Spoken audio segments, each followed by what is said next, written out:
Payg'ambarimiz alayhissalom nima dedilar? Musulmon xo'p, qo'rqoq bo'lishi mumkin, u bo'lishi mumkin, bu bo'lishi mumkin, lekin meni ummatim yolg'onchi bo'lmaydi deganlar. Bu nima degani? Yolg'onchi ummat bas degan. Agar shu shablonni yolg'onchi ummat bas degan shablonni olsa bilasizmi, hozir masjidda qancha odam qolar ekan? Qani yolg'on gapirmaydigan ummat. Hozir Alloh Muhammad subhanalloh deb chiqib ketyapti, aka chiqqanda yolg'on gapiryapti. Aldayapti. Aldamchi ummatim emas deganlar, bizdan emas deganlar. Yolg'onchi ummatim emas deganlar.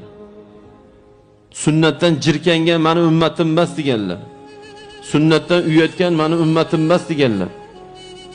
Agar shu andozalarda olsa bilasizmi, holimiz voy bo'ladi. Lekin bu dunyoda olinmayotgan bo'lsa, qiyomatda olinadi bu andoza. Bu dunyoda shu talpada o'tirsangiz ummat bo'lib o'tirib